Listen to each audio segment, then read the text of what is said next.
G'day guys, welcome to another layout. This one is a little bit different. These stickers you can see me with, they're actually designed for furniture. So when you are creating sort of like a boho or anything like that, you can use these. I used them, I wanted them for some furniture that I had used white chalk paint on and distressed. I wanted to use them for that. Anyway, long story later. So I wanted to create a layout and I wanted to use a supply that I haven't used in forever. So this was my chosen supply. So I decided to cut up a sheet of white textured American Crafts cardstock. And I'm using my usual Poppy Crafts 12 by 12. It's slightly thicker, so I use that as my base. And then if I put lighter weight stuff on top of it, it's not really a problem because it's got a good solid sturdy base. Now, excuse me, that was so rude. I don't know what it is. I'm hitting my mid-afternoon slump, I think. Okay, so as you can see, I'm just having a little play, seeing which way I'd like to see these sit. I've got 4 different patterns. And what I wanted to do was use 4 different patterns on the background. So I basically cut these tiles, and this is me working out whether it's good or bad or whatever. This cricket mat I have had since I bought my cricket. And basically it's down to the point that it's really not very sticky. But I thought I'd give it a crack and see if it would work.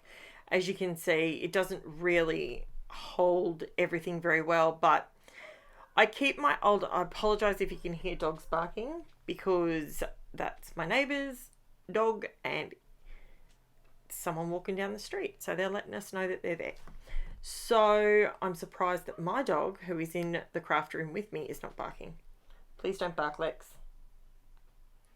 Put your heckles down, you'll be fine. She's staring straight at me as if to say, but Mum, I need to bark. She does it all the time. So as you can see the different patterns that I have on here. Now I am pretty much, all I wanted to do was create a tone on tone. It's not even tone on tone. I don't know what you'd call it. Monotone?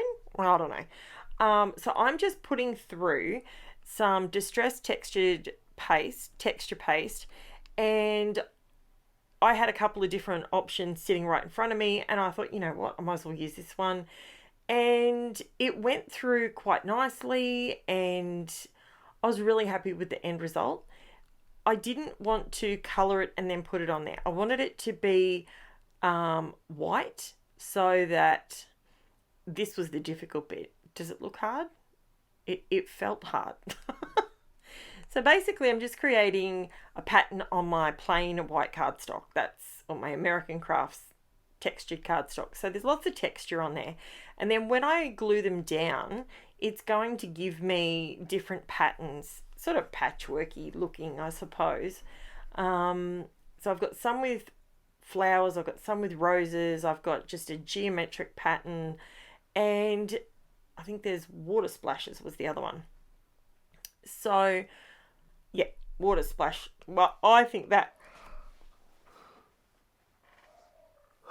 I am so sorry, that is so rude. I cannot believe I just keep yawning. I shouldn't have stopped. I stopped for 5 minutes and had some lunch. I wasn't yawning before that. Now I've had lunch and I've gone, it's time for a nanny nap. That's what you do at this time of year, isn't it? Between Christmas and New Year, you have yourself a nanny nap in between. I've got to go to work this afternoon, so there's no point in me having a nanny nap. But that's okay. So now I've got the texture paste on all of my pieces. This texture paste dries uber quick. So there was no real need for, like you can see there, this is, I mean, it is sped up a little bit, but it dried in a couple of minutes. I did use the heat gun just purely to speed it up. Sorry, I was just reading something then. Okay, so I clean off the mat. Like I said, this is not the one that, this mat is, I've got a half a dozen mats. If you guys want me to do a craft room tour, show you what my chaos looks like, let me know and I will get into it over the weekend. Leave a comment below and I will endeavour to create you a video of what chaos reigns in my craft room. So this is where I sort of, my brain didn't really know where to go with this. So I've put some washi tape, it's 1/4 inch washi tape all the way around. That's my border. Okay, so if you're new to my channel, I love a border. Okay, I don't know what it is, but it feels like, sorry, I apologize. My phone was not on silent. And okay, so basically, I am so sidetracked. I am so sorry. I was literally just reading a message because it was from someone that, yeah, okay.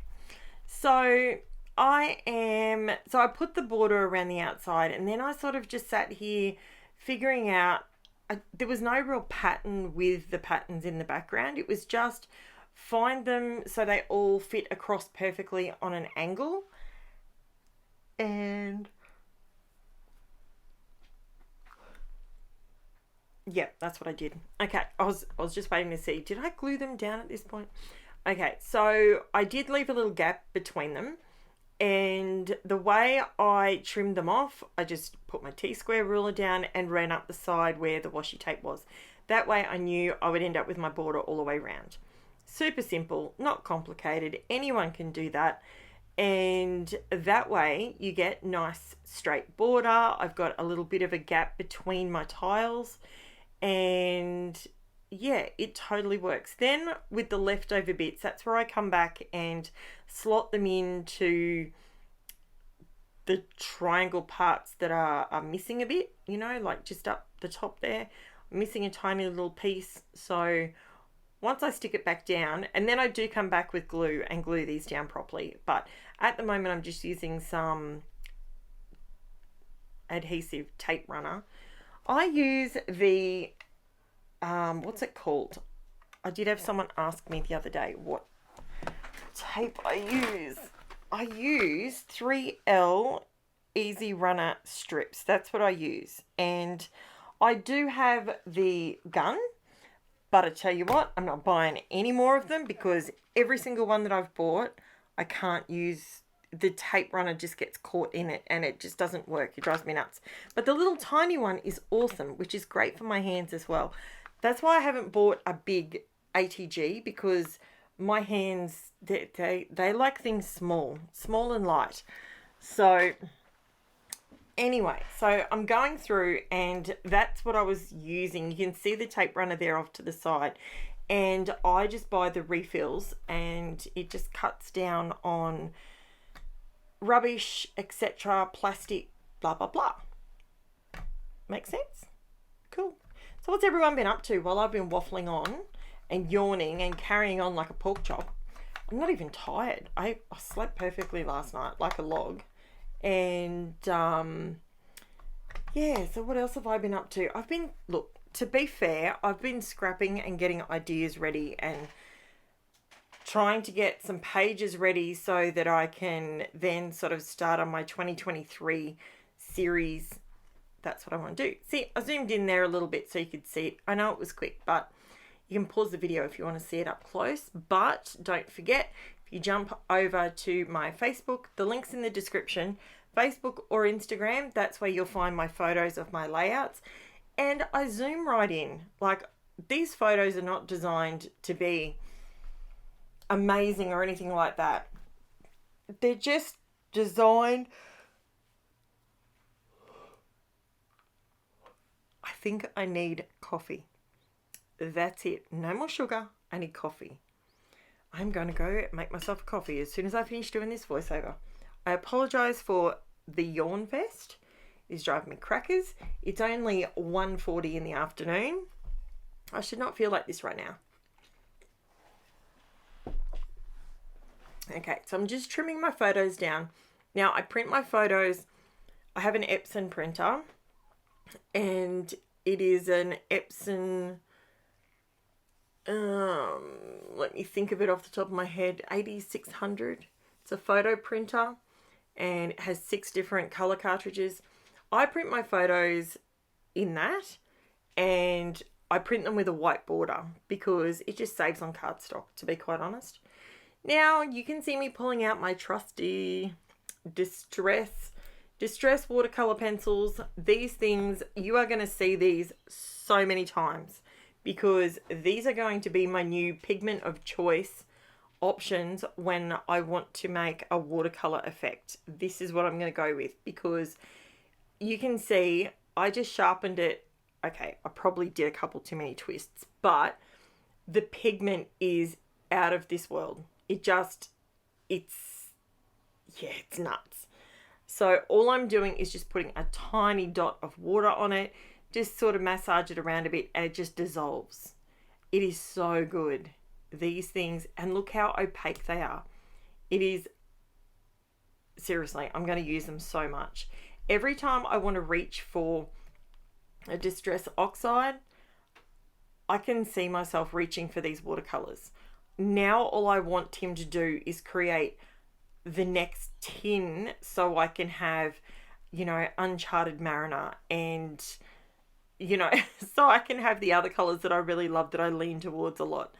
So basically with this layout, I decided that I was tossing up between going with the yellow greens or the green blues. And I ended up obviously going with the green blues. So I used cracked pistachio, salvage patina, and peacock feathers. That's what I used there up to that point. Now, I did pull in the Uncharted Marina Distress Oxide ink. So that is what I used on the very, very bottom of the title there. Is that where I used it? Why do I feel like I just told a big lie? That doesn't feel right. Did I? I think that's where it must be where I used it. No, I know where it was.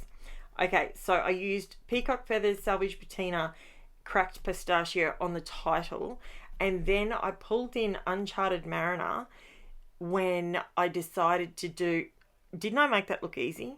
That looked like it was so simple. I was so stressing about turning that over because I wasn't sure how it was if it was going to... Whenever you put a cut file down, do you do this? I do this all the time. When I go to put one down, I panic and I stress that it's going to go down crooked. And because I use art glitter glue, it freaks me out. There you go. See the bottom of the every? This is where I pulled in the Uncharted Marina. Now I had to use my Distress Oxide because we don't have that one in a watercolor pencil. So, whoops, that's okay. It's totally fine. Obviously the color palettes are the same. So you can just like cross them over. You can have a little bit of the ink and a little bit of the watercolor, and it works perfectly. Jen's just showing you her Lego key rings that she's made. I know it's super quick, but she wanted to show you anyway. So basically I've just put that color on there, and I just love Uncharted Marina. It is just to die for. I love it. Excuse the little thing running along the bottom there. I have to put that in all my videos now, purely because if I get a kickback from anywhere, I don't want it to affect the channel. So I put it on the bottom of every single video now, just to be safe and make sure that I'm crossing the T's and dotting the I's with the old YouTubes. Now, so I'm just raising these letters up, and when I painted it on there, I just sort of watered it a little bit so it wasn't just solid. I wanted it to be a sort of a bit watery, colory, like the background that I've done around the Love Every Moment. Now, you don't have to be the best watercolorist or the best painter, the best artist to do this sort of thing. It is so forgiving. If you want to use watercolor pencils, go for it. If you want to use paint and blend it, maybe just start with one color and then use white and just keep adding a bit of white to it and until it's sort of... You get a light color and then bring yourself forward with it. There's so many different ways that you can create that sort of an effect. You can use, and I've done this, you can use normal watercolor paints, just Kmart watercolor paints, not a problem, and you get the same effect. So if your budget does not necessarily allow, I'm just giving myself a bit of a pencil line there. So if your budget does not necessarily allow you to get the watercolor pencils, the distress ones, maybe that's something I can think about for a giveaway. I think that could work, maybe. I don't know. Let me know what you think. I want to have a giveaway when we get to 1,500 subscribers, guys.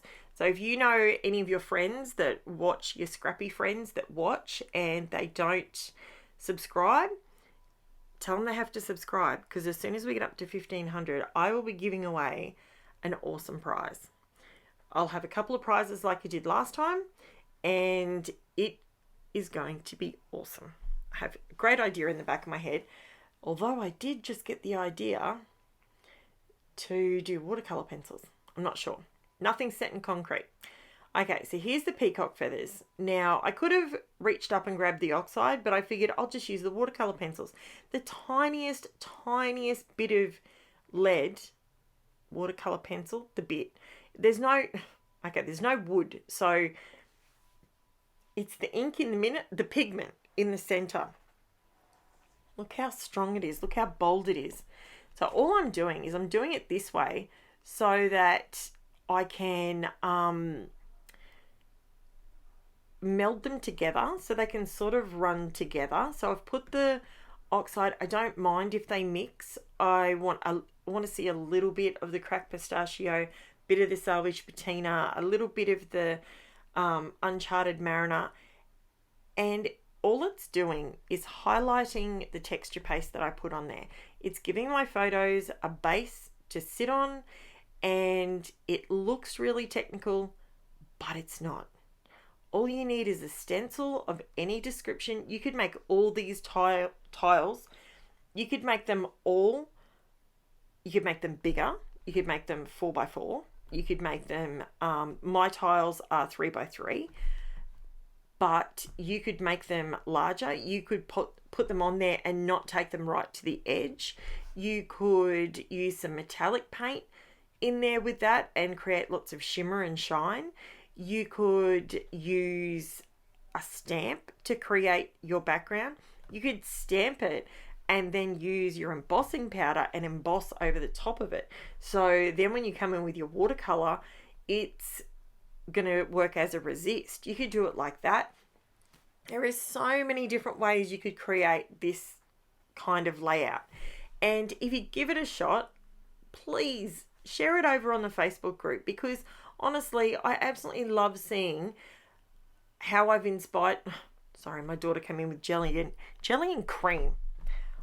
I said, why didn't you get ice cream to go with the jelly? And she's like, it was just easier to get the cream. Kids, I tell you what. Yeah, so she had to show you her jelly and cream. That's Jen for you. Okay, so now I'm popping this down, and there's my title. Now I want to raise my photos up a little bit, so I'm using a bit of cardboard, and I'm just raising it up ever so slightly, and I'm using the art glitter glue. It is perfectly fine to use that on the back of my photos. I use the Epson matte photo paper, and I have no issue using the glue straight on the back of it. It doesn't affect it one little bit. So it's at this point that I realized I covered up most of the dark uncharted marina. So I just wanted to bring back a little tiny bit there. It was looking a bit too salvage patina. But you can see in the close-ups at the end how it just highlights the stencil bit. There's nothing to this. All I'm using is white cardstock. Cut it up. I've used a bit of texture paste and created that. If you don't even have texture paste, put it through your embossing machine. Just emboss them and cut them into squares, and bingo, you've got yourself an embossed look or a textured look. If you don't have an embossing machine, have you ever thought about going outside with a rolling pin and rolling it on the concrete to get texture? Have you ever thought about maybe using let me think about different ways. You know, if you've got tiles in your house and maybe you could slightly dampen it and roll a rolling pin across it, you could do that. Of course, make sure your floor's clean. You can get texture from so many places. The other thing you can do as well is you could do the plastic bag technique where you put color down and you scrunch some Glad wrap on top, and let it sit, let it dry, and then when you take that Glad wrap or cling film, I think overseas call it cling film, if you take that off, it will look amazing. You've got so much texture and you can use any color you want. This is the kind of design that I want to bring into 2023. Something that you can change and switch up in so many different ways. And that's what Create with Karen channel is going to bring you in 2023. Lots of different ideas, especially things using 6x6 paper pads. And if you don't have a 6x6 paper pad, cut a 12x12 into 4. And then bingo, you're working with the same size materials as what I'll be using. So I will be doing Smash a Pad, and that's going to be a link of, okay, here's close-ups. That'll be a link, that'll be a playlist in 2023. So I'm holding it nice and close so you can see the texture. See how all the tiles have a different kind of texture to them, and you can see the color is just highlighting what's on there. It's my gorgeous Angela giving Taylor a kiss. It was so cute. She did not want to stop kissing her that day. It was so funny. So you can see, and I've just done a little bit of metallic silver Posca pen around the outside edge, and the border I just ran the ink, the Uncharted Marina around the border, and that's it. That's all there is to it. So if you've watched this far, I would love to have you as a subscriber. This is my shameless plug. And if you want to check out Facebook or Instagram, link is in the description. Thank you so much for watching. Bye for now.